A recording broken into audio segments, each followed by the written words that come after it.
Welcome back. We'll continue the office politics that we have been talking about. In case you have not watched the first one, I would encourage you to go watch it so you can catch up with us where we are at. Hope you're doing fine. Hope you're doing great. How is your emotional and mental health? Now, before we continue, I would like to remind you, in case you are not subscribed to this YouTube channel, please hit that subscribe button, turn on your notification so you get to know when we post new videos, so that you can catch up with us wherever we are at a time. We started with office politics, and I mentioned the three kind of politics. It's not limited to the three, but these particular three that I mentioned are very important, and that is where we would be, dwelling on today. I mentioned about cliques. Cliques, there in the politics that is being played in the office setting. We have cliques. Yes, it's part of it. We have those who would create group or join a group or form alliances for reasons of one to be known, two to have support systems for whatever reason and purpose that they have. We all have our intentions. We all have the reason why we do certain things. When you get to an office environment, you see people who come with different goals. The organization has its goal, a general goal, but a whole lot of people come for different reasons having their own personal goal. Some come to just gain the experience and move on. Some come to stay and grow in that place. Some come in not knowing exactly how to navigate. They just want to have something doing and they are being paid at the end of the month. Some come to socialize so that they can also build their businesses and have people who they are selling their markets to. And you see different people with their different reasons. So you should understand that wherever you find yourself, politics is being played in that environment for different reasons. And I would say again, politics in itself is nothing bad. It is the aim and how it is being carried, the process. It's not just the aim, the end goal. It's about the process of it, because it is in the process of doing this we can either find true friendship, we can either find good partner for life, or we can create enemies and then show whether we are trustworthy or not trustworthy in the process of it. That is why the process is more important even than the aim, because at the end of the day you might have your personal aim, and the process will teach you something bigger and help you expand that aim, that goal, that vision that you have in life.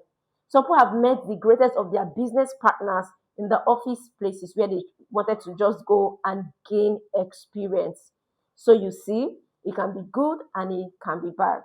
Now, for cliques, just as we have in any economy, in any country, nation of the world, they have political party.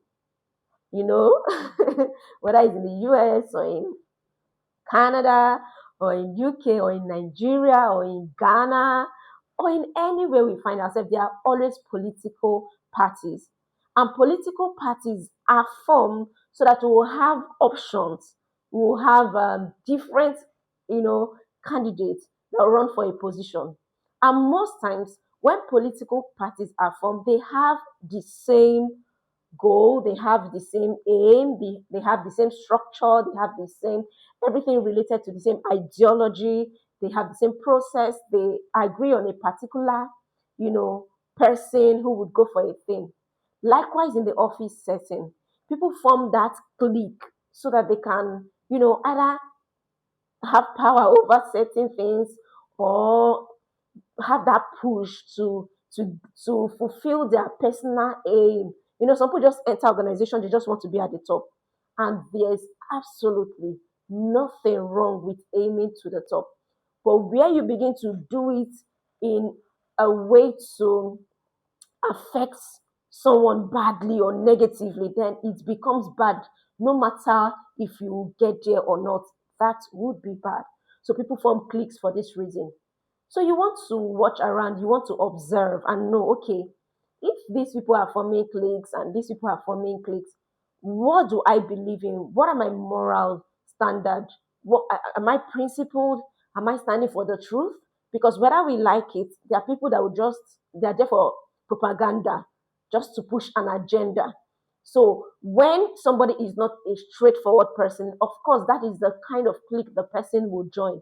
But when you see that no, we just want this organization to grow, in as much as we personally want to grow, then we stand for the truth, we stand for justice, we stand for equity, we stand for progress, we stand for peace, we stand for unity. Then you, of course, you know where to belong.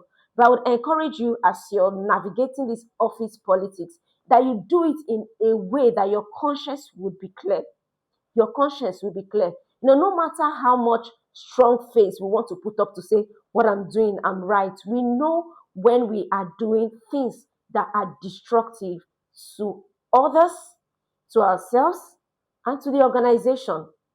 So whatever that your reason for joining a particular clique or being among certain people are, pardon me, be among certain people, then you should be clean. It should be okay. It should be there's nothing wrong in having cliques.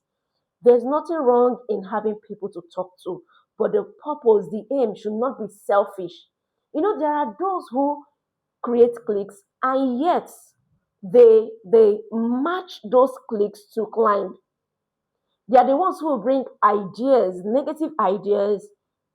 Okay, let's go against the boss, let's do this. Oh, that person is wrong. And then they're the ones who will go behind to meet those bosses to say, oh, this is what these people are planning, this is what these people are doing, and all that.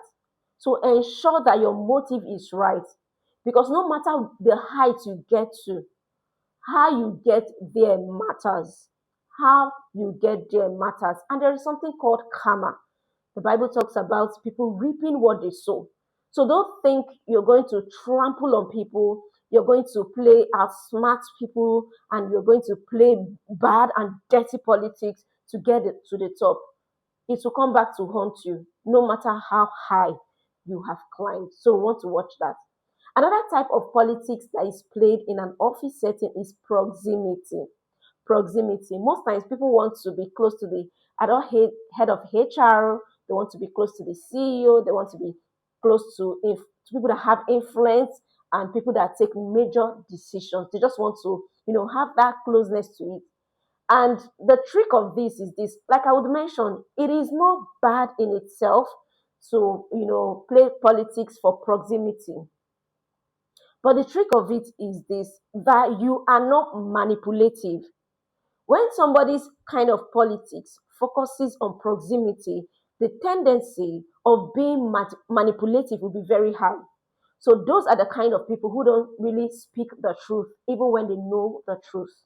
So you see a boss doing something that is wrong, and others are saying, "Sir, please, can we look into this?" And you're like, "No, everything is okay. What do you mean? You're challenging the boss. You're doing this. You're doing." They would be painting a kind of picture to make themselves look good and acceptable to the boss. And so these are the kind of people who, if you have the kind of leader or bosses who their pattern is aggression, oppressive, then these kind of people thrive on that to also, gain that position where they will also be used to carry out that oppression and that aggression.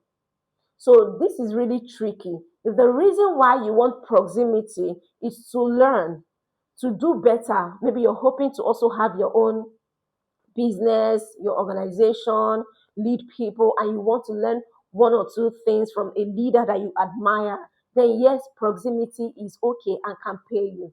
So it means that you're learning strength and you're learning the weaknesses of the people, and you're deciding that okay, I would be better, I would do better. Every single human have their strength and have their weaknesses. So don't go and see the weaknesses and then feel like, oh, they are terrible people. No. Everybody have their strengths and weaknesses. You hammer on that strength, you look at their good parts and then improve on it. Then when you see the weakness, you can say, okay, this is where I would look within, I will look into myself, and then I will do better. I would not be the boss who does this thing that I really don't admire in this person. So let me take the last one for this particular video is the gatekeeping. Gatekeeping. When we talk about gatekeeping, is somebody standing to decide what comes in and what goes out. So a lot of people who play gatekeeping kind of politics tend to do so for control purposes. Yes.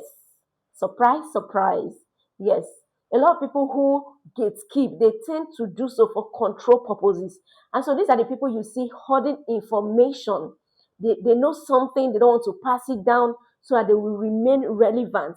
When they are asked about the performance of those that are working with them, they try as much as possible to paint themselves like the best to present that, the safest avenue for information to pass, the everything, so that they would continue to be in charge or they will gain more control. So you want to be careful. You're not that person who is gatekeeping so that you would gain more control negatively. Gatekeeping can be a good thing in the sense that you know somebody's weaknesses, that okay, when this person gets a particular information, they rush to spread it around like radio, Nigeria, CNN, and whatever stations that is there. So because of that, certain informations that are very sensitive, you try to shield that information from that particular person. When your gatekeeping is from that good angle, where okay, we don't want this information to fly out because it can hurt the organization, it can hurt the structure, it can affect people, then that kind of gatekeeping can be okay. But when it is done majorly for control purposes, so that you'll be the only one who would say, oh, I'm the only one that can do this, I'm the only one that can do that, then it is a very, very dirty politics. Don't hoard information so you continue to remain relevant and so that they will continue to give you control. He who can pass knowledge is far better and far relevant and is the one actually building a generational and making a generational impact. So because we don't want the video to be long, we're going to stop here for now, and I would encourage you to please continue to be a part of this episode of Office Politics. It will open your eyes to a lot and it will help you a lot to navigate office politics beyond the office setting. See you in the next video, and don't forget to watch other videos. Until then, bye.